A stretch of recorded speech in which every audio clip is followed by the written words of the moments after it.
সবার উপরে বাংলাদেশ, সেই বাংলাদেশের আকাঙ্ক্ষা নিয়েই আমরা এবারে নির্বাচন এবং ভোট যুদ্ধে আমরা অবতীর্ণ হয়েছি। আমার বিশ্বাস রামগতি এবং কমলনগরের জনগণের বহুদিনের আকাঙ্ক্ষা একটা গণতান্ত্রিক নির্বাচন, ইনক্লুসিভ ইলেকশন।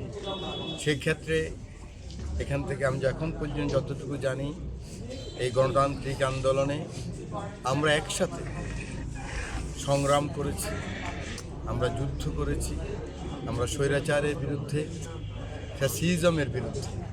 আমাদের সকলের বাংলাদেশের মানুষের যে আকাঙ্ক্ষা ছিল, সেই আকাঙ্ক্ষাতে বাংলাদেশ জামায়াত ইসলাম, ইসলামিক দলগুলো এবং আমাদের গণতান্ত্রিক অপরাপর অন্যান্য দল যারা যুগপৎ আন্দোলনে ছিল, ওনাদের মধ্যে কেউ কেউ এখানে বিশেষ করে বাংলাদেশ জামায়াত ইসলাম, ইসলামী আন্দোলন, এনসিপি, আমাদের নুরু সাহেবের গণ অধিকার আন্দোলন, জাতীয় সমাজতান্ত্রিক দল, এখন পর্যন্ত যতটুকু খবর পেয়েছি ওনারা সকলেই নির্বাচনে অংশগ্রহণ করছেন। আমি সকলকে অভিনন্দন জানাই, শুভেচ্ছা জানাই। আমি বিশ্বাস করি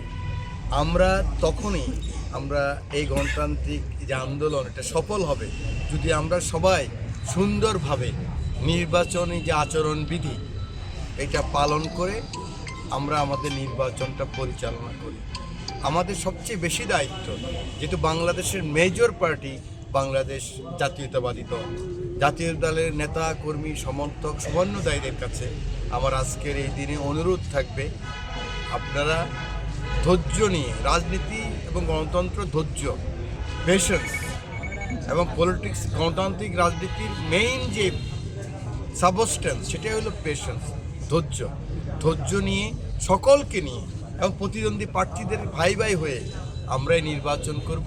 যিনি বিজয়ের মালা পাবেন, রামগতি এবং কমলনগরের মানুষ, লক্ষ্মীপুর 4-এর মানুষ যাকে ভোট দিয়ে মনোনীত করবে বাংলাদেশ জাতীয়তাবাদী দলের পক্ষ থেকে প্রার্থী হিসাবে, জনতা তারেক রহমান এবং দলের প্রার্থী হিসাবে আমি বিশ্বাস করি এবং আমি বলতে চাই, আমি যিনি বিজয়ী হবেন তাকে আমি মালা পরিয়ে দেব, তার সাথে কাজ করব। মহান রব্বুল আলামিন এই বিজয় যেন আমাদেরকে দেন।